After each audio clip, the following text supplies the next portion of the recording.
Well, good morning, good afternoon, and good evening, depending on when you catch this.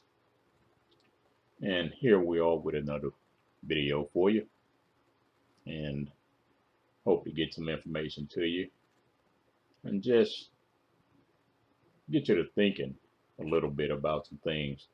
And that's all I aim to do in every video that I create is to give you an opportunity to go and do some research for yourself. And as I always state, never take anything I say as truth. Go forward and research it yourself.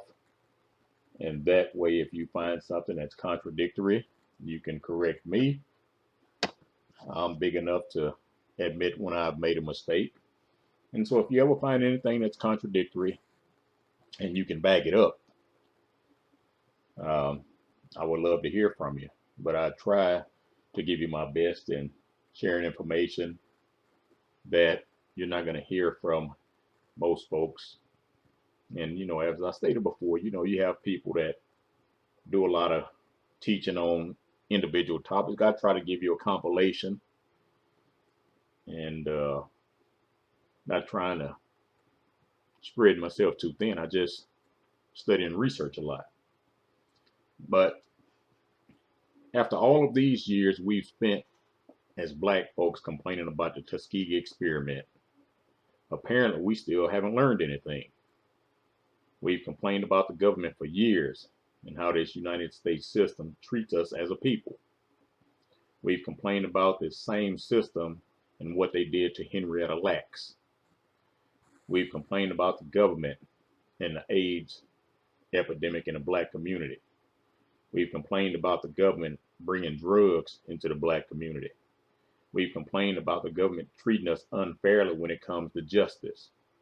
We have complained about the government giving us substandard schools across the country. We have complained about the government putting certain brands of alcohol in the black community because we've said those brands have something in it. And if you do some research, you'll actually find that information to be valid. We've complained that this same government has treated us less than human. They supposedly gave us this affirmative action law back in the 60s, 70s, early 70s. But we have to share 10% of all government contracts with every other ethnic group of color in this country, while white men keep 90% of the contracts. We've complained about the government and how it undervalues the properties and homes in black communities. But all of a sudden, we're being told to trust the same government. Not only are we being taught to trust the government, we're being told this by whites, blacks, black celebrities, black politicians, black pastors, and black athletes. What have I been telling y'all about listening to these black charlatans? There was something called the First International Congress of Eugenics, and it was held over in London in the year 1912. And old Prime Minister Winston Churchill was in attendance. And just 5 years later, 15 states in the United States had eugenics laws where they were sterilizing epileptics, mentally challenged, and criminals, whoever they called and decided was a criminal. And on the Third International Congress in 1932, on the agenda was the problem of African Americans.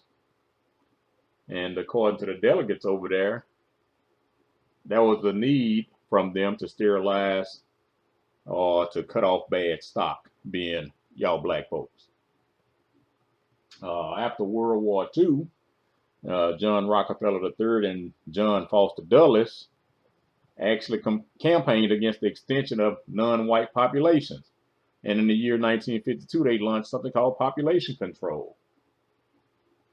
Why is there such a push to get blacks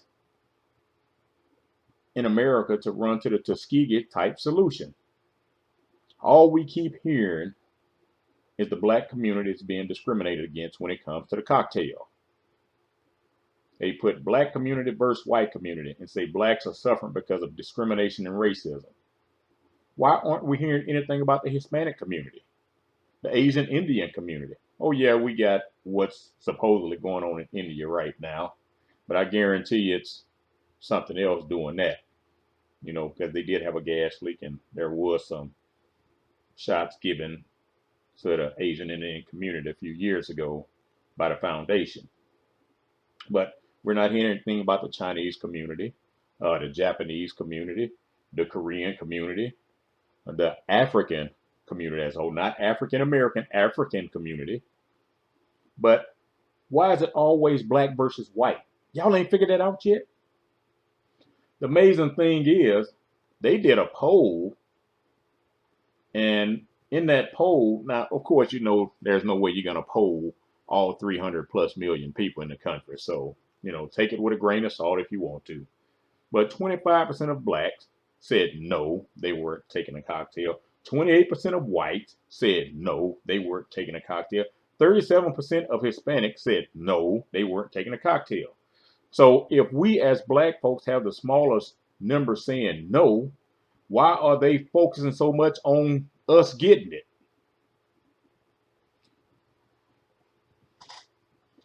Now, they had something where they were working on population control.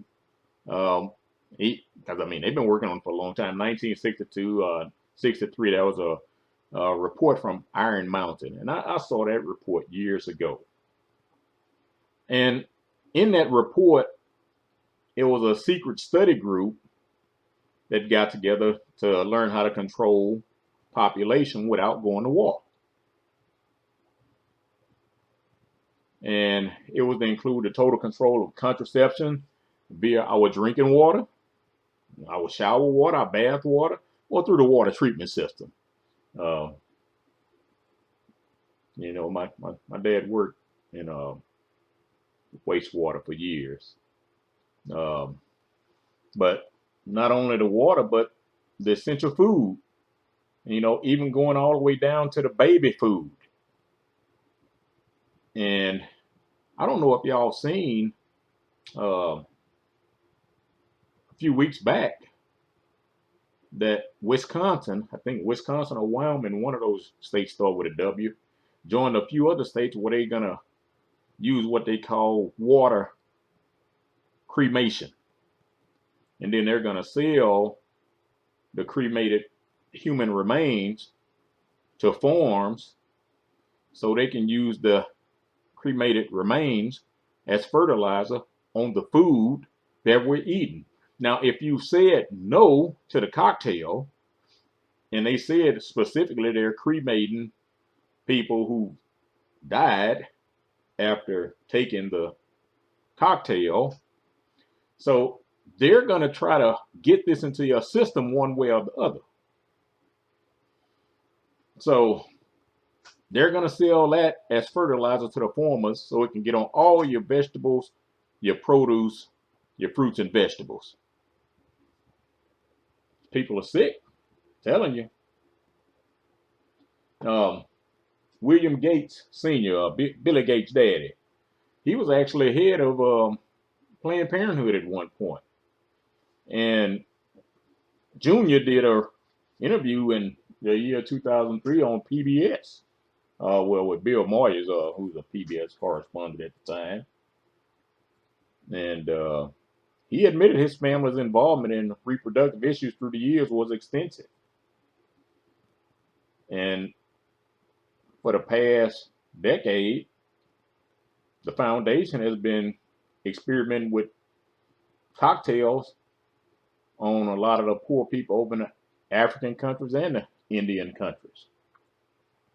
And according to a website Back Truth, the foundation went to Chad and gave 50 children over there a drug called Afrivac.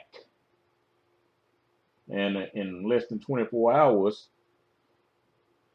children, and some of these kids were as young as age 7. And what's the push now?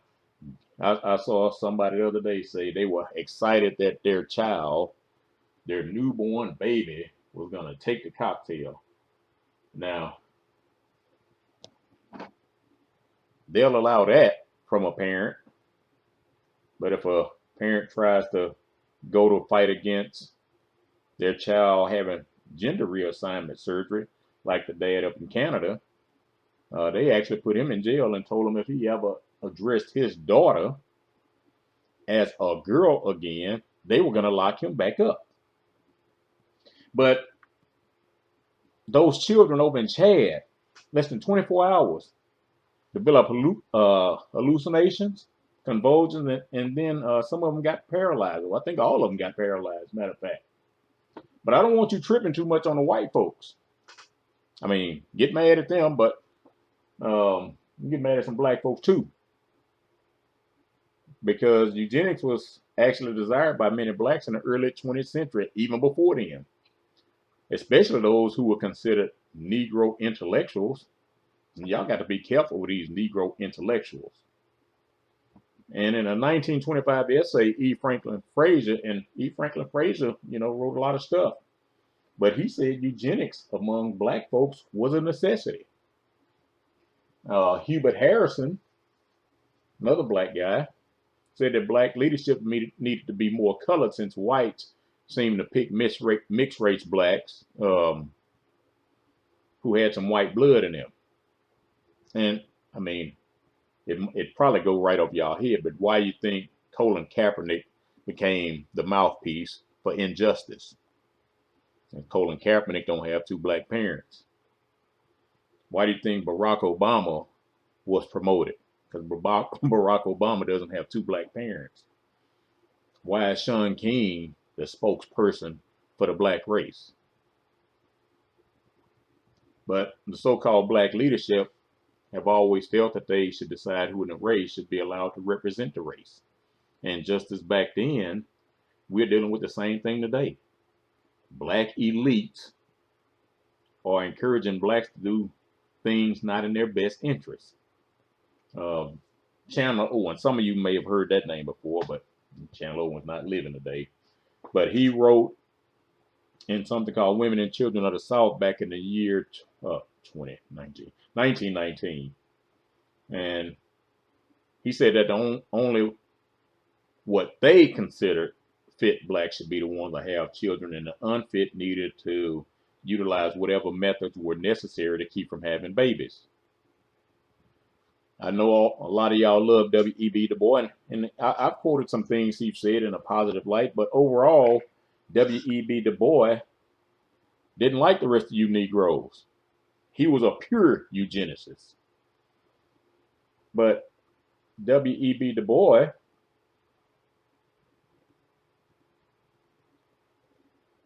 said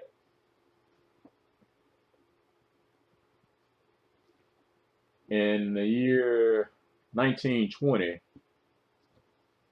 that the American Birth Control League and other reformers should seek out black audience seek out audience within black church congregations, or use black newspapers to promote the idea of allowing only fit blacks to have children and encouraging the unfit blacks to not reproduce and put a stain on the race. You see how he thought about y'all? And not just him, a lot of them. But you got to understand your history. You know, we complain about racism, but we don't complain about the self-hatred amongst us. That was a guy named Walter Terpenning, and he wrote something called God's Chillin'. And one of the things, and you can find this right up, you can just type God's Chillin' in, Chillum, and see what Terpenning had to say in full. But one of the things he said in that piece was that a good share of new Negroes constitute a large percentage of human scrap pile. How that make you feel? Now, Terpenning is a white guy, just so you know, he's not black. But you know, I'll just call out the names, and you know, you'll recognize some of the people as I talk. But there was another gentleman, John Cornwall, In January 1933, he wrote an article for the Crisis magazine. Y'all remember the Crisis magazine, which used to be the NAACP's magazine, when they made W.E.B. Du Bois the founder, well, the editor of the magazine. But he said if so-called natural forces will not eliminate the American Negro, can we anticipate the possibility of a deliberate attempt to discourage, drive out, or even kill 12 million people? And you have to understand what the black population was at that time when he wrote that. And because, today I think it's around, 40 million black folks in America now. I think that's what, I mean, you don't quote me on that, but I believe we're somewhere around there. Whatever 12, 13% of the current population is, that's what we are. Now, in September of last year, the presidents of Dillard University and Xavier University out of Louisiana, and my sister went to Dillard, some classmates from high school went to Dillard. As a matter of fact, I'm the only one in the family that didn't attend a HBCU. And, I have some friends that went to Dillard, know somebody went to Xavier. But these two historically black universities, the presidents of those two universities actually wrote a letter together to the students and staff on campus, urging them and other communities of color. I mean, ain't it amazing now they done went from calling you color to calling you colored? We're not called colored people no more. We call people of color or communities of color. So they still calling you colored, but you don't realize it. That's how they get around stuff. Y'all don't understand wordplay. But those presidents sent that letter out urging blacks to participate in the trials to make sure they've made it racially diverse. I don't care about nothing like that being racially diverse, because you need to know the trials for one is not slated for completion until January 2023. The trials for another one is not slated for completion until February 2023. And the trials for another one is not due for completion until December 2023. So guess what's going on? You are the test subjects. Now, these same presidents have actually made the drink mandatory if you want to attend campus physically. Now, let me tell you something. The so-called situation has nothing to do with healthcare. At some point, you're going to figure that out, and hopefully it's not too late. We've heard of the talented tent, but what we don't hear is how they were heavily compensated through white philanthropists to get us to do stuff. White philanthropy financed 8 HBCUs and gave them their curriculum back in the early 20th century. And the curriculum in all of those curriculums, if you go study it, the curriculum promoted eugenics. Well, guess what? Guess what we had today? Emory University, Clark Atlanta University, Hampton University, Tulane University, Xavier University, Dillard University, Morehouse University, and Spelman University are all requiring students to take the cocktail in order to return to the campus physically. Now, my sister called her university and had a conversation with the person in charge over there about that. And the person told her that it shouldn't be a problem. Somebody has to be the first ones to do it. And he said, you can't even hold an office on campus if you don't take it. You can't participate in the extracurricular activities on campus if you don't take it. Y'all think something is right about that? Now, in some cases, they can apply for certain exemptions. And but why are people not given a choice? You starve institutions like that by going somewhere else that don't require it. See, Now, a lot of black folks get mad over here at Texas Governor Greg Abbott, but Abbott said you ain't taking no state money, and then you gonna force that. You let people have that option. And so black folks mad at Abbott because Abbott said, hey, let people exercise some freedom. See, that's what I keep telling y'all about black folks.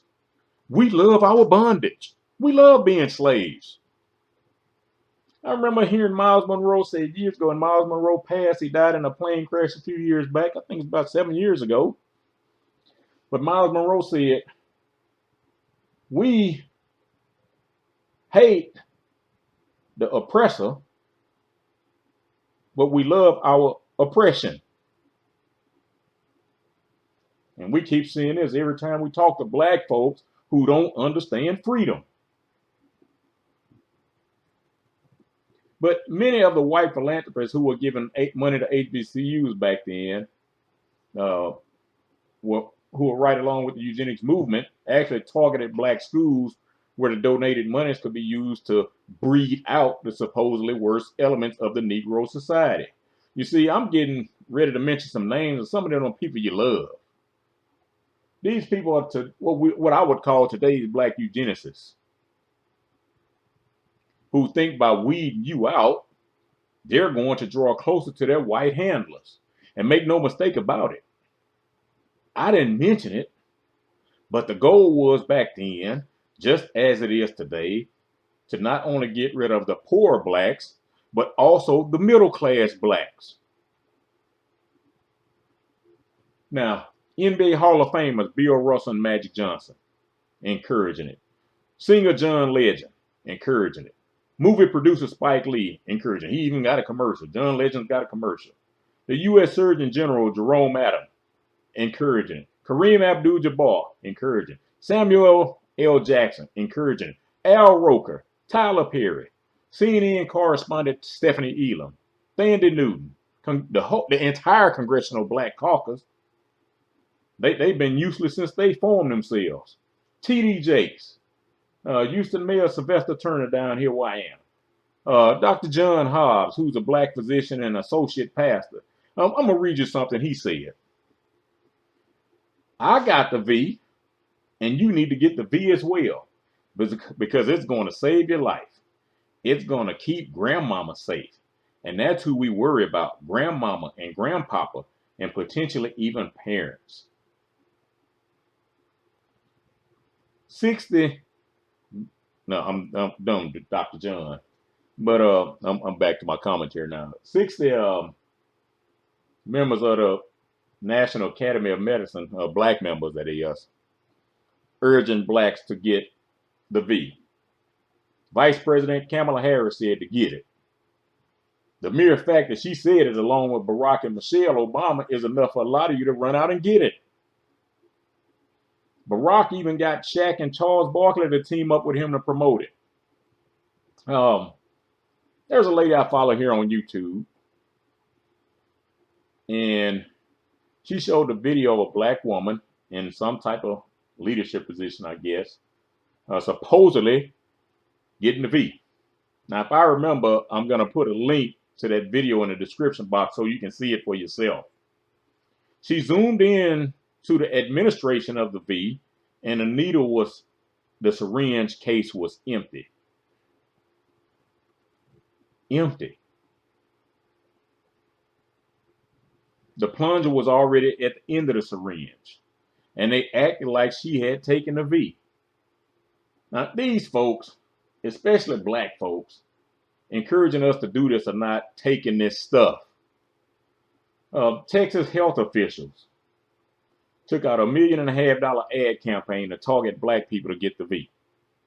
The first ad features a doctor out here from here in Houston, Dr. Ferris Blount, who was urging black Texans to get the drink. Now, this is something he said. This is what he said. Give me a second. All right. It's important to know your history, but you shouldn't let your history keep you from moving forward. Translation, we know what the government has done to black Americans in the past, but don't worry about that. Run to the government again. Now take a listen to this. We have a role to help black people understand that even though there has been a history of misuse and abuse around medicine, around testing, our bodies used for experimentation purposes, still, if we're going to survive as a black community, we have to take these precautions, said the Reverend Jacqueline Lewis of Middle Collegiate Church in New York City. We have to wear a mask and social distance, and we have to get the V as soon as we can so our families can be healthy and whole. Are y'all hearing this? These folks don't have your interests at heart.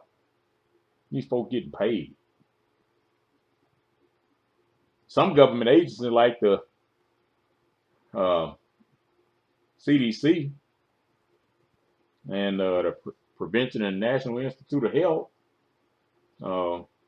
recognize the power of the black church, and they sought some of the black churches out to spread positive message to us as black people about safety and actually help with the logistics of the drink.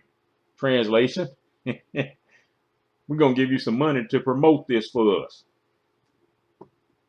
Russell Wilson and Sierra teamed up with Joe Biden to promote it. In the year 1880, 15 years removed from the abolishment of slavery, elitist blacks based their social status on their ties with prominent white folks. They wanted to be seen as different from the rest of you Negroes and more accepting of white communities. Down here in Houston again, I don't watch baseball anymore. The only time I really watched baseball when me and my cousins were little kids, and my grandfather loved baseball, so he would take us to the Astros games from time to time. And I didn't care about watching baseball. I really don't care about watching sports because I like to play sports. So I didn't care about watching the Astros back then either. I just liked when he used to take us and they used to give us the little free miniature baseball bats and the free little hard hat helmets and stuff like that. I didn't care about watching the game. I just wanted the free stuff. But the current Houston Astros manager, Dusty Baker, is urging blacks to go out and do their community duty. And he actually guaranteed that it wouldn't be another Tuskegee kind of experiment. I mean, there's no way he can guarantee that. And, you know, he's an older gentleman, so should that go south, he probably won't be around to see how bad it was anyway. You know, I'm not wishing death on the guy, I'm just saying. But he urged black folks to go do it. Also here in Houston, a place called the Turkey Leg Hut, real popular in one of the black communities. They're offering the cocktail, and as many issues that they're having right now, they don't need to add anything to their plate. As I stated earlier, the so-called situation has nothing to do with your health care. It's about destruction, and I'm going to explain the reasons why a little bit later on in this video. I don't know how long I'm going to talk, but I do have some scriptures that I want to share, which I have to pull those up. Scriptures from the Bible we have today and scriptures from the Apocrypha as well. And I plan on sharing some of those, which, I mean, it's a lot, but I'm not going to share a lot, which I'm just going to share a few once I get ready to do that. But I'm going to explain to you what the push is about, in my opinion. That's very honest. Right now, the CDC said they inflated the numbers of the deaths. I mean, to the thinking person, that was no surprise. But they removed that information off their site as quick as it's made public, so you can't see it. But some people grab it, and I've had folks tell me, well, this is not from a site I like, so I don't trust what they say. I don't care if you like it or not. If it's the truth then asks you your opinion. The truth is the truth. I mean, it's like telling, I'm not going to even go there. You know, All I can say is I knew I liked girls when I was in kindergarten. I'll just leave that right there. Uh, if you look at the deaths from the year 2020, they actually parallel and mirror the average number of deaths we've been having for at least the past 10 years. So if so many people expired from it in 2020, where are all of the numbers from the flu and pneumonia? I've had 4 hospital stays in the last 9 years, almost 10 years, based on when I went in. It hasn't been a full 10 years, but we're in the 10th year since I had all the surgeries. I've had 9 surgeries. But and that's 4 hospital stays in that same time frame. And I was looking at my records from my 2 visits in 2018, and guess what they checked me for in 2018? Y'all drink Corona? They didn't check me for this in 2013. They didn't check me for this in the 2011, end of 2011, beginning of 2012 stay. So why did they check me for something in 2018 that supposedly didn't come out until late 2019 or early 2020? Now, I'm not making this up. This is in my records. And yes, I have my records. So I'm not making it up. Oh, baseball great Hank Aaron's said he was proud to get the B at the Morehouse School of Medicine, and he hoped we as blacks do the same. Sadly, Hank died soon after getting here. Now, did I say that's what caused it? No, I didn't. DMX was said to have died from drug overdose or drug overuse. What wasn't told was he was getting ready to do a world tour and he had just taken a cocktail. Did I say that's what did it? I didn't say that. Guy Bishop Alton Gatlin and his wife over in Lafayette were encouraging parishioners to go out and do their duty. There was another gentleman I read about, John Mayfield is his name, I believe. And he actually said he had no plans to take the cocktail. And he encouraged his 74-year-old mother not to take it either, because he said he could think for himself. Now, I'm going to read you something he said a little later on. I'm a man of faith. During the sea, I have attended different church services. Recently, I have been getting a consistent message every Sunday. Consistent message. Let me say that again. Consistent message every Sunday that it's important for black people to take the V, saying it's the only way to save our people. Save our people. That resonated with me. So because it's coming from the church, red flag. It's coming from the church. I done told y'all about these black pastors. I decided I would take it and take my mother to get hers. What did Moses say to the people in the book of Numbers, chapter 16, verse 26? Move away from the tent of these evil men. Don't touch anything that belongs to them. If you do, you will be destroyed because of their sins. That's powerful. I mean, you got to think, what were they worshiping at back then? Homes and tents or open air spaces. Kind of like how we should be worshiping now, homes and open air spaces. But I ain't here to talk about that. Over in Jeremiah chapter 2, verse 8. Depending on your translation, it says, the priest didn't ask, where's the Lord? Those responsible for the instruction didn't know me. The leaders rebelled against me. The prophet spoke in the name of Baal, going after what has no value. Now, as I've stated in a previous video, your pastors allowed their churches to be shut down. And it might be the video that came out 2 weeks ago. What is it called? I don't even know. I don't even remember the name of it right now. But anyway, 2 weeks ago, the video came out before this.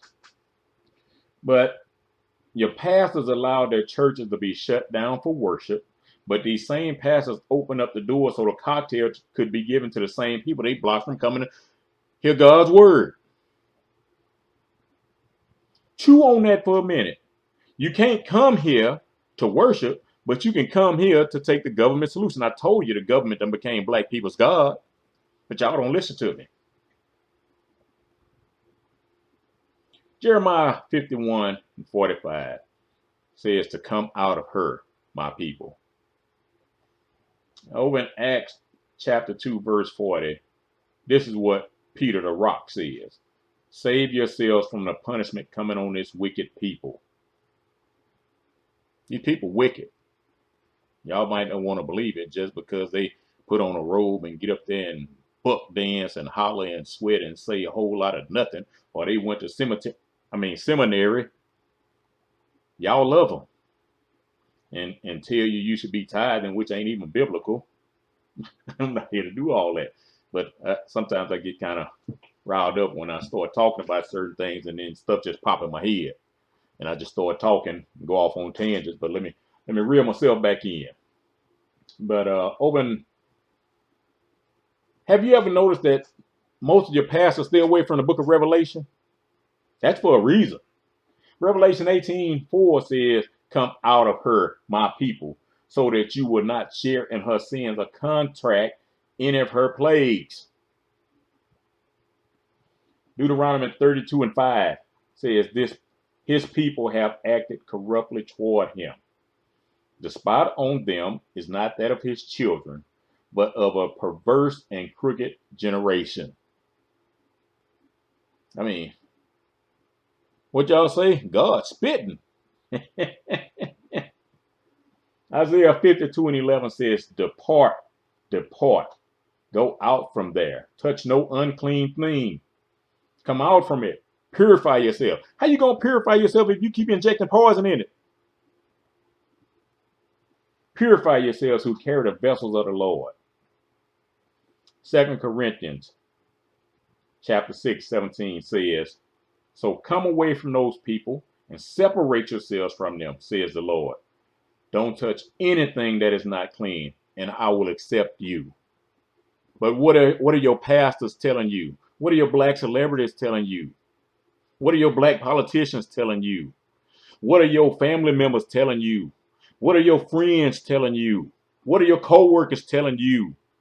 What is your significant other telling you? And if you listening to them to go against what I'm talking about here, you have made them your idol. Now, I just gave you scriptures to help you understand that the priests or pastors, whatever you want to call, are for sale to the highest bidder. Now, I'm getting ready to tell you what it's all about, in my opinion, which is very honest. In the book of Jubilees, chapter 31, verses 18 through 20, it says this, and to Judah he said, may the Lord give thee strength and power to tread down all that hate thee. See, they hate Judah. They hate Israel. They hate the black Hebrew. And they hate them because the black Hebrews, Judah, Israel, Benjamin, Levi, Issachar, Zebulun, all of them are Jacob's children. That's where your 12 tribes come from. And the Bible is very clear on who they are. So, to tread down all that hate thee, a prince shalt thou be, thou and one of thy sons over the sons of Jacob. May thy name and the name of thy sons go forth and traverse every land and region. Then shall the Gentiles fear before thy face. See, we've been taught, especially from the pulpit, and I told y'all pulpit rhyme with something else. We've been taught that we are Gentiles. You've been taught error. Just like for years I was taught error. You need to find out who the Gentiles are. So the Gentiles shall fear before thy face, and all the nations shall quake, and all the people shall quake. In these shall be the help of Jacob, and in these be found the salvation of Israel.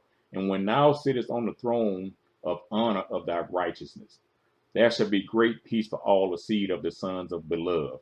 Blessed be he that blesseth thee, and all that hate thee, and afflict thee, and curse thee shall be rooted out and destroyed from the earth and a curse. And just so you know, the tribe of Benjamin is included with the tribe of Judah. Why is that important? Well, Christ came through the line, the lineage of the tribe of Judah, and Paul came through the tribe of Benjamin. And I said that because there are some folks out there who just don't give Paul's words any credibility. So Judah and Benjamin are linked at the hip, for lack of a better term. Over in Jubilees chapter 35, verse 12, this is what it reads. He is bitter against thee because thou didst bless Jacob, thy perfect and upright son. And I know a lot of people get mad and they say, well, Rebecca tricked Isaac into blessing Jacob instead of Esau. And hey, yeah, we've all read the same book, but do you think that was accidental design? Do you think that was God's perfect work or not?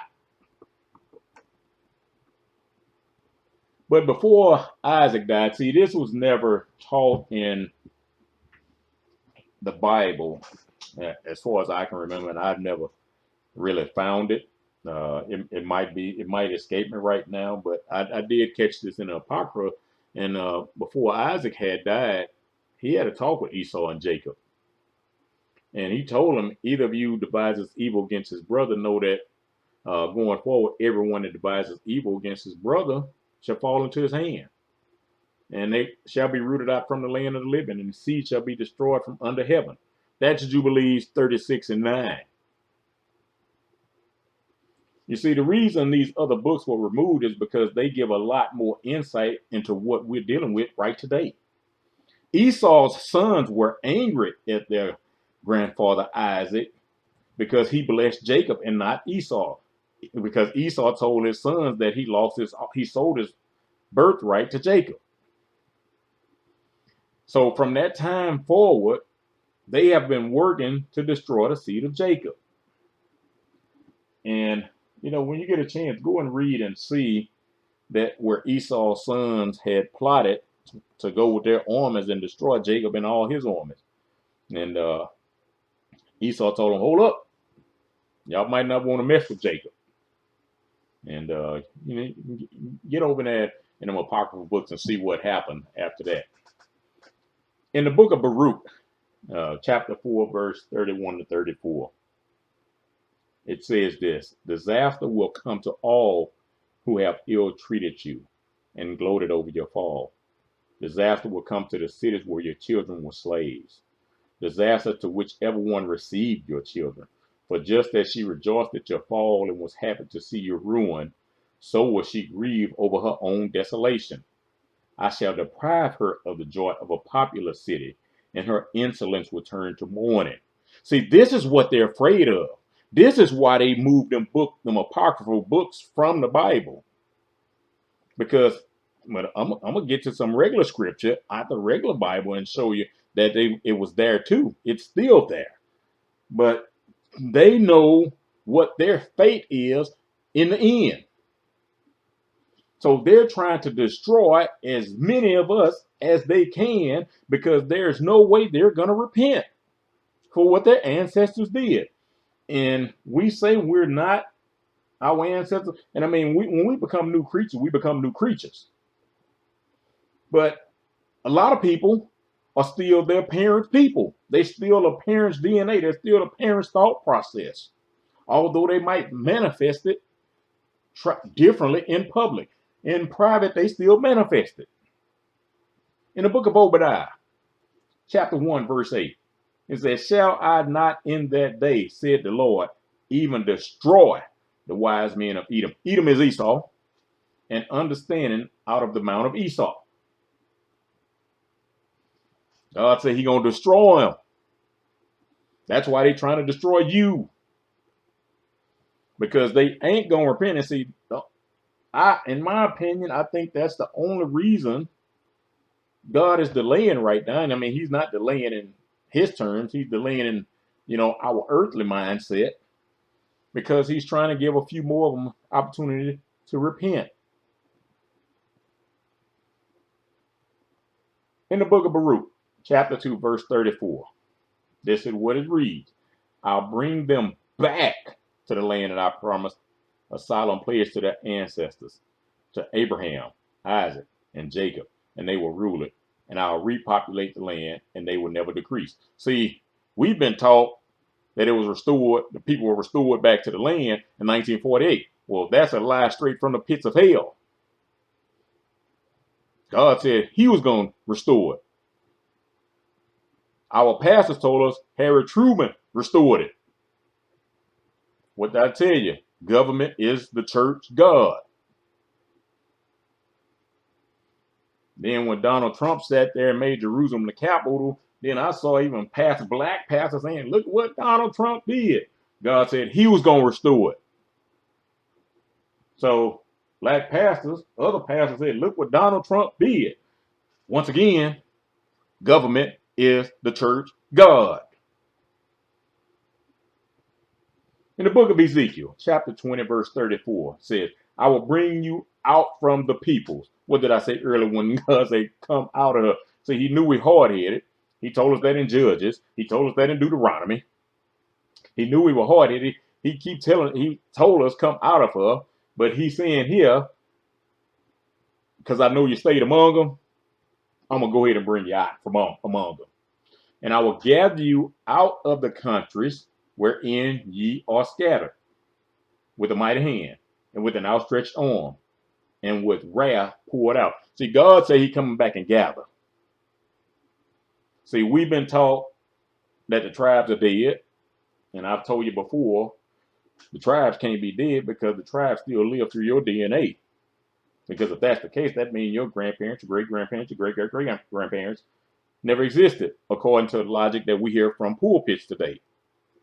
I've heard a lot of pastors say all the Hebrews are dead. Well, what happened to all the DNA that they kept passing on?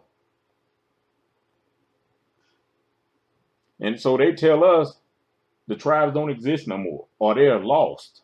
They ain't lost. God always know where his kids at. God say we scattered. See, a lot of people around the world have been other places where they traveled and went on their own. That's not the scattering. The transatlantic slave trade was the scattering. The run over in 70 AD, that was the scattering. So God say, when he come back to gather you, he got some wrath in place for these people who did us wrong. And like I've stated before, your skin color ain't gonna say you still have to be a new follower of Yahshua. You got to be. Because if you ain't, you gonna suffer the wrath too. So just because your skin ain't white, you gonna and you think you gonna get it? No, it ain't happening, Captain. Just like God has opened the door up for the real Gentiles to choose to follow him, we still have to choose to follow him too. And he's already said in his word that he has a certain number of Gentiles that he's letting in before he closed the door and seals it for good. Jeremiah 51:24. Before your eyes, I will repay Babylon and all who live in Babylonia for all the wrong they have done in Zion. Didn't I do a video a few weeks ago, Devastation of a Nation, where I told you who Mystery Babylon was? Obadiah 1:17. But there will be survivors on Mount Zion. They will be my special people. The nations of Jacob will take back what belongs to it. That's why they're after you. That's why they're trying to destroy you. How long you been crying for reparations? That they gave Native Americans, even though they're kind of messed over. They gave Jews. They gave Japanese. How many others? They send money to Israel every year. They send money to Palestine, Pakistan, Syria. They send money all over the world to everybody. But they won't compensate black people all, even though Mitch McConnell said black reparations was Barack Obama being elected president. But he, that ship of his got caught with all that cocaine on it well, I guess it's been a few years now. You ain't heard nothing else about that, have you? But they can give all these other people millions and billions of dollars. They can give countries, they can give corporations, they can give businesses, they can give banks, they can give individual ethnic groups, all these folks and entities money, but they won't give the seed of Jacob nothing. Even the NAACP wasn't for the seed of Jacob. I've talked to you a lot about that because they receive millions of dollars from the government too. But how they're supposed to be going into the black community, but how many black communities saw any advantage of that? Find out who owned, started, founded, and controls your NAACP, and do you see who got your money? So the nation of Jacob will take back what belongs to it. Jacob is 12 nations. Jacob is called Israel. And that's what the Gentiles are trying to destroy. Because they don't want to give up all that ill-gotten wealth.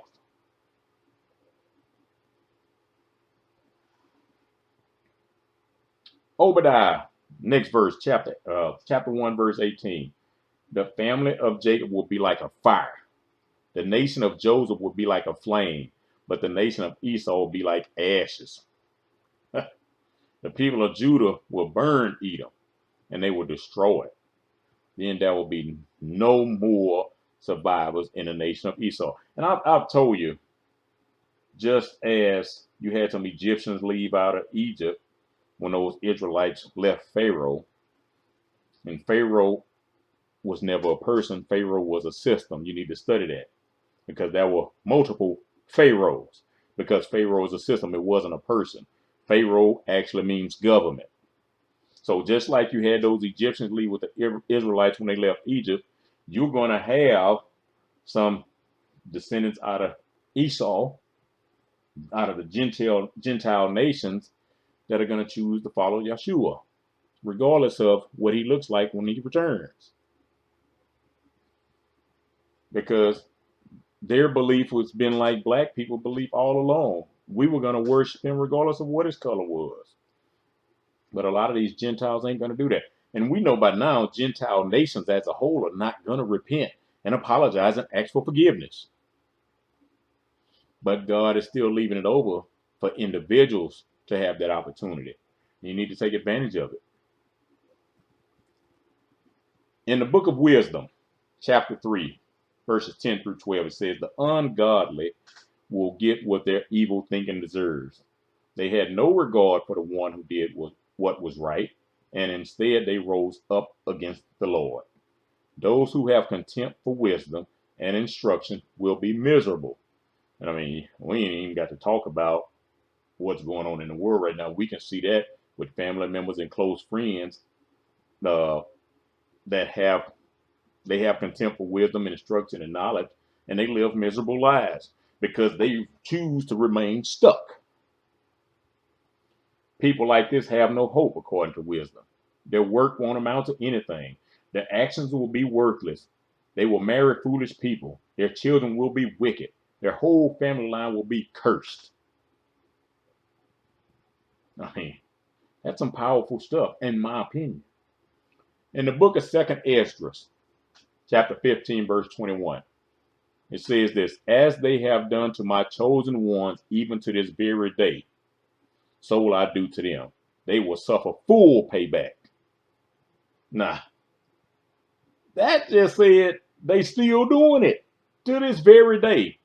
There's no time frame on that verse right there, because it says they're still doing it even to this very day. In the book of Hosea, chapter 1, verse 11, then the people of Judah and the people of Israel will be gathered together. See, Judah and Israel are separate. Israel constitutes the other 10 tribes. As I said earlier, Judah and Benjamin are considered one, and the other 10 sons are considered Israel as one. They will choose one ruler for themselves. They're going to come back together.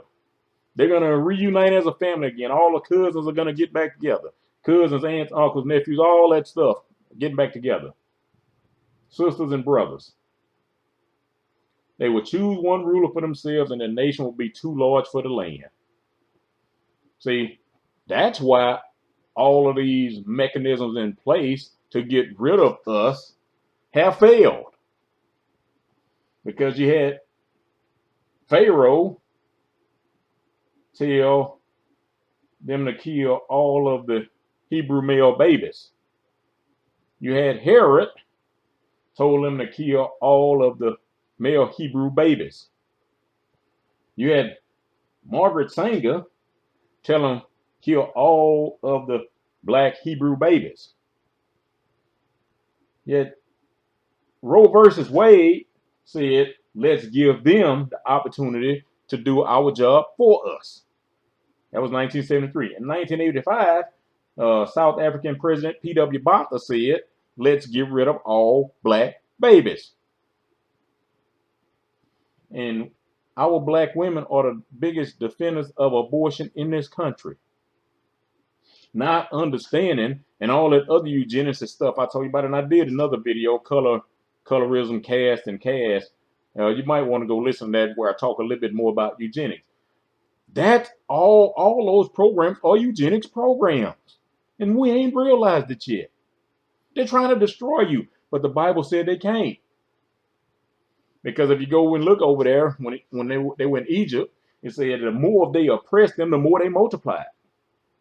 During the transatlantic slave trade, when they came here, when our ancestors came here, the more they tried to oppress and kill, the more we multiplied, because they were trying to breed us then for their fields.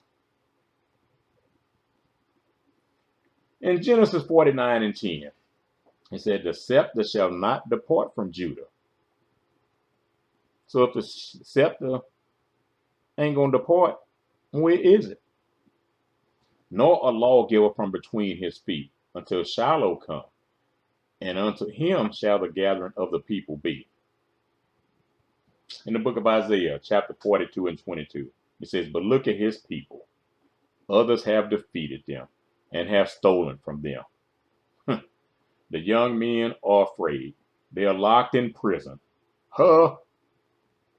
People have taken advantage of them, and there is no one to protect them. Others take their money, and there is no one to say, give it back. I mean, I could just roll off and give you example after example after example off that one verse right there, and probably talk for about a good 3 or 4 hours of incidents that have happened. People have taken advantage of us. We're locked in prisons. Others have defeated us and stolen from us. How many patents you think inventions got stolen from us during the slave trade?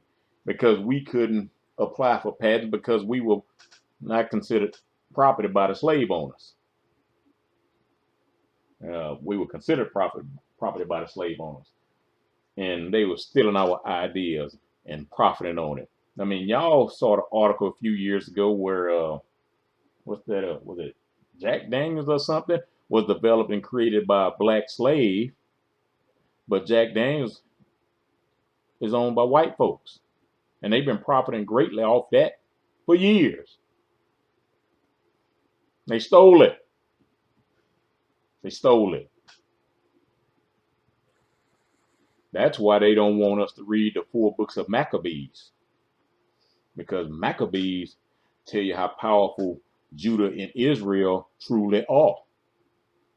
Maccabees tell you how powerful we are without all of the technology that Esau has. Because the Bible says Esau was a warrior. Jacob was more of a gentle spirit. That's why we don't do the things that Esau does. Because our spirits are diametrically opposed. Now, some of us want to be just like Esau. That's where your black eugenicists come from. And that's where a lot of these other black folks come from. You know, it used to be when a crime happened, You could tell what race the person was by the type of crime that was committed. You can't tell that anymore. You know, comedians even made jokes about it, black and white. And I remember hearing one comedian say, you know, when the news come on tonight, you'd be sitting in front of the TV, please don't be black, please don't be black, please don't be black. He said, then they show his pictures, like, oh Lord, he black. So you go to work the next day and they talk about, so did you know such and such? But see, one thing you have to notice too, that white criminals don't get the same type of airtime that black criminals do. That's why they don't want us reading the 4 books of Maccabees. Because if we read the 4 books of Maccabees, we will learn we don't need nobody to protect us. Our ancestors were mighty warriors. Will nobody be rolling up trying to take your money because they know who you are.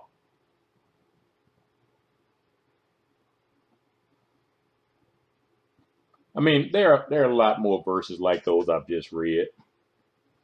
I've already been talking long enough. I didn't even think I was going to talk this long. But when I share, I do it with the mindset that some of you will go out and do your own homework. God is still giving people all over a chance to repent and come to Him. And some of them will, but as a whole, they aren't.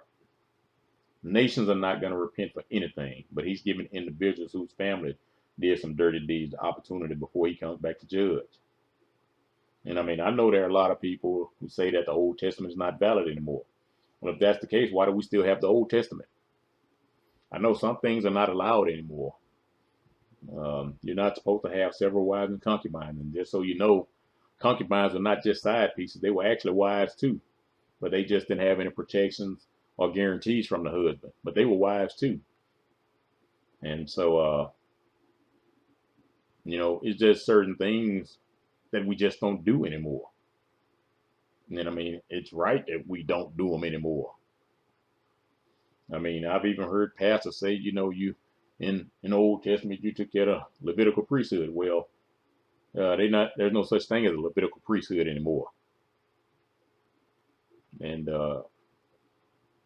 I'm just lazy pastors. They want to fleece you. They want you to take care of their lifestyle. And that's why they keep talking about tithing. They're going to be judged for that. And I don't care if they tell you I'm not a pastor, preacher, minister, whatever you want to call it, evangelist, prophet. I ain't trying to be. They're going to be judged for teaching tithing because they're teaching error. They're teaching legalism. I've always been an advocate for offering. But your offering is not supposed to be paying for your pastor because he don't have no job. And him and his wife sitting at the house chilling while y'all going to work every day and bringing y'all money to the church to make sure y'all take care of him. Well, y'all taking y'all money and giving money to him and his wife so him and his wife and his kids can travel the country and sometimes the world at y'all expense while you ain't took a vacation last 10, 20, 15 years. However many years it's been since you took a vacation, but you make sure your pastor taken care of. Past and wife anniversary. Show me in the Bible where it says that. Past and wife appreciation. Show me in the Bible where it says that. Show me in the Bible where it says have any type of celebration like that. Earth Annual Day, Choir Annual Day, Mission Sunday, Brotherhood Sunday. Show me the Bible where it says any of that stuff. Because when you talk about tithing in the Old Testament, in Deuteronomy 14 and 28, I believe, it says the tithe, you had to take it to a place. And if the place was too far to travel, you sell it, and you and your family go have a party. But make sure you take care of the Levitical priest. So if Deuteronomy said to sell the tithe, you wasn't selling no money. I mean, that's what these bankers do nowadays with the banks. It's called usury. But you were selling something which was produce or animals. That's what your tithe was. The tithe was only meant for farmers in the land of Israel. So these pastors, I mean, I heard a lot of pastors over here say, well, the tithe, there wasn't no such thing as money back then. Go read the book of Genesis and tell me you don't find no money in there. There's something called silver, gold, and something else in the book of Genesis. That's the very first book of the Bible. Well, it's the very first book of the Bible, but my understanding through study some years ago is Job is actually the very first written book of the Bible. But in our modern Bible, Genesis comes first. So money was available in the book of Genesis. So we're going to these places called church, and we're taking care of these pastors who aren't even properly teaching us the word. I mean, I'll tell you, I still listen to some guys, a lot of guys, but sometimes my wife will tell me when we watching messages together, she said, you probably shouldn't even came in here, because we discuss the Bible as a couple on a regular basis. And so my duty as the husband, as her head, because it goes God, Elohim, Yahshua, man, woman. So as her head, it's my duty to make sure she's being fed and nourished properly when it comes to the word. That's my duty. And so she already knows. She'll tell me. She'll hear a message because we talk about this stuff. And she'll tell me, you probably shouldn't even came in. You probably shouldn't even watch that. Because she already know I'm taking notes every time I hear a message. Because when I take notes, okay, I learned something. Okay, need to go study this again. And then I learn something. Okay, no, that ain't even right. So we got all these black folks, for the most part, in positions of influence, trying to get us to do a thing that we're skeptical about. And as I stated, we're still almost 2 years out of 2 of them being completed in their trials. And then we're still 2.5 years out of another one being completed in their trials. And so, like I said, we're upset as blacks now. We're upset about the mask mandate being lifted. Hey, you don't have to go around people if they don't wear a mask if you don't feel comfortable. That's your right. I mean, when did we get to the point where we think everybody has to comply with what you want? When did we get there? Y'all need to wake up. I mean, we're talking about our lives here, folks. Is your life not important enough for you to do some research on what's going to impact your health, what's going to impact your well-being, what's going to impact your children, what's going to impact your grandchildren? I was telling my wife earlier, when we went to school, we were through with all of our shots. I think even before the 3rd grade. And I don't even think I think I might have got 3 shots. Measles, mumps, and something else. I didn't even take a shot for chicken pox when I got it. Because what they told us, it goes away on its own. And for the most part, if we let the body work, it'll take care of itself. But when we keep introducing all of these foreign substances into it, that slows down the healing process. Like when I got out the hospital, following the protocol, slowing down the process. When I started researching alternative healing, I went in doctor's office one day. He looked at my leg and said, "Wow."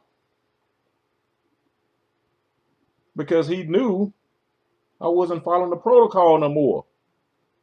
Protocol was slow. That's by design. Right now, I'm doing some non-traditional therapy. And in 3 months' time, my body has accomplished something that it hasn't accomplished in 2 years. But back to what I said about the shots when we were in elementary school. Now I think they say by the time your child gets a certain age, they've already had 76. What? Where do you think the rise in autism has come from in our children? Where do you think all the allergies have come from in our children? Where do you think ADHD came from? ADD. All of this other stuff we've never heard of. They keep making up new names every time you turn around. Where did all this stuff come from? We've introduced too many foreign substances into our bodies.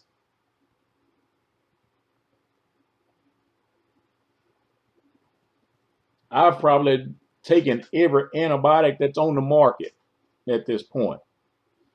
Guess what antibiotics do to your system? Not only do they attack bad bacteria, they attack all the good. Am I putting down antibiotics? No, they helped me. But the help came at a cost. So you got all these black folks out there telling you you need to do this, you need to do this, but they not doing it. They just getting on camera like they doing it.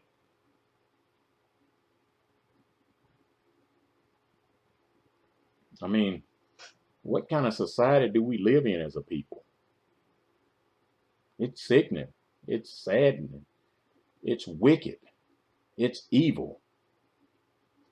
What does the Bible say about people in positions of power?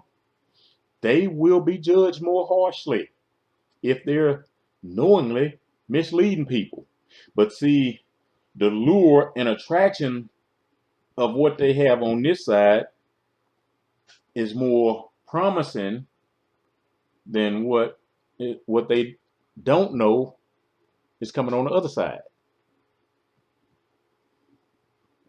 See, all of these people, black people, are promoting it, are all black people of what we consider prominence. I mean, y'all could consider them prominent. They regular people to me. Care about your position. Care about you being president. I don't care about you being no councilman. I don't care about you being no senator. I don't care about you being no college president. I don't care about you being no pastor. You're a person. That's your job. And well, not even pastor. Pastor ain't no job. Pastor ain't supposed to be no job. Whoever told you that lied. But you got some credentials. That's all. Society placed you on pedestals. I don't. I told you about the so-called pastor that knocked on my door one day soliciting donation for his church, and I asked him for his name. He gonna say Pastor so. So I said, that ain't what your mama named you. Your name ain't Pastor. I gave you my first name. What's your first name? Pastor so. I said, man, I ain't at your church. What's your name? I mean, I respect you as a human being. I'm not respecting you because of your title or your position or your accomplishment. I respect you as a human being. Because when it's all said and done, at the end of the day, our titles don't mean nothing. Titles mean something to people that have low self-esteem, low self-worth, poor self-images. That's who titles mean things to. They don't mean nothing to me. I remember meeting a dentist some years ago. Everybody called him doctor. And when I went up to him, okay, hey, this was before I came to the awareness I'm at now. Because now I wouldn't call him doctor. If I'm not in your office, I ain't calling you doctor. Your name Dave. Your name Wayne. Your name Horace. You ain't in your office, you ain't no doctor. You're a person. I'll call you doctor in your office. I'll call you reverend in your church. I'm not going there. But I'm not doing that. You're a human being. And I mean, a lot of them, people I talk about, that's kind of questionable because human beings don't do the stuff these folks are doing. They're not doing that out of love.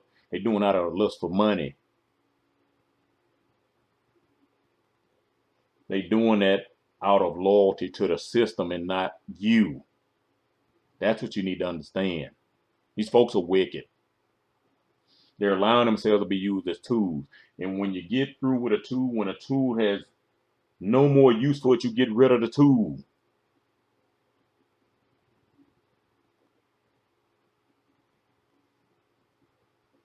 Look at all of our black musicians who died young